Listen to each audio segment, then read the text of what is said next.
registered dietitian at Doorways. Today I want to go over 5 tips or red flags that your child may be struggling with disordered eating or an eating disorder.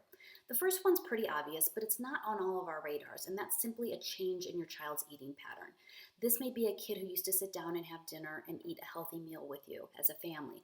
Now they're omitting an entire food group. They're no longer doing carbohydrates. They're no longer including fats in their meals. Maybe their portion sizes are changing drastically, or they altogether just start skipping meals.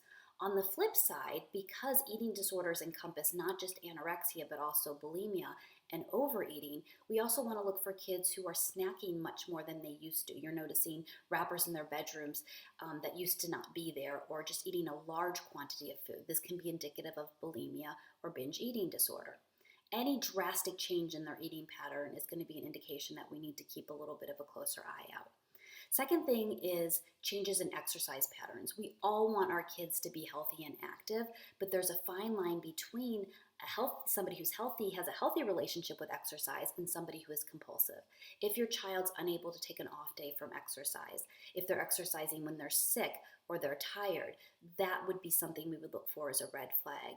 If your child is exercising multiple times a day, or if they're not eating as much, if they're not able to exercise. We really want our children to view exercise as something that fuels our body, makes us feel good.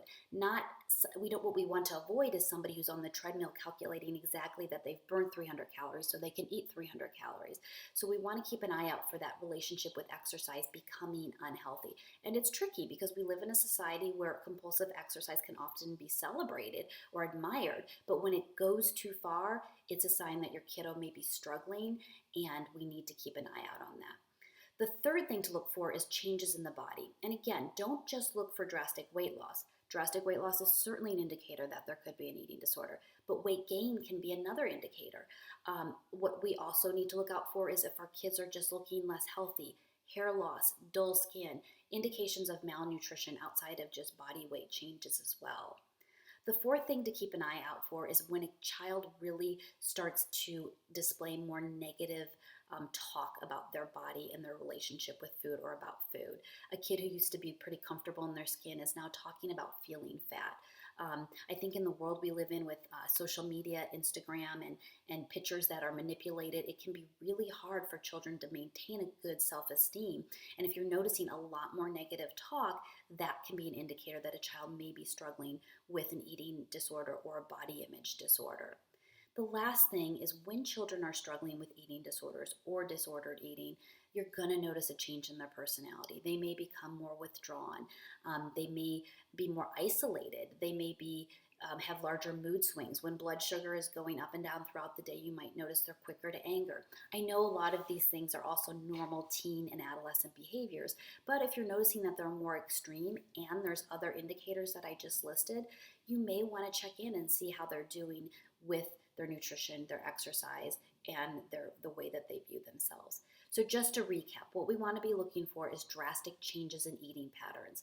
Children and adolescents should not be on extreme diets, and as parents, I really discourage you from encouraging that. We want them to learn how to eat a balanced, moderate diet. Second thing is to look for changes in exercise. Are they exercising excessively or compulsively? Third thing is to look for changes in their body. Are we noticing drastic weight loss, weight gain, or that they're fatigued, tired, and unhealthy? Fourth thing is to notice if their negative self-talk has gone up, if you're noticing that they just tend to be more negative about their food, they're verbalizing struggles around food, body image, and exercise. And lastly, drastic changes in their mood. If we're noticing more mood swings, more isolation, that they're more withdrawn, these are all indicators that, not that your child necessarily has an eating disorder, but that we need to be more aware, ask more questions, maybe get them an appointment with somebody who can help, such as a registered dietitian or a therapist. Thank you so much. If you have any questions, please reach out.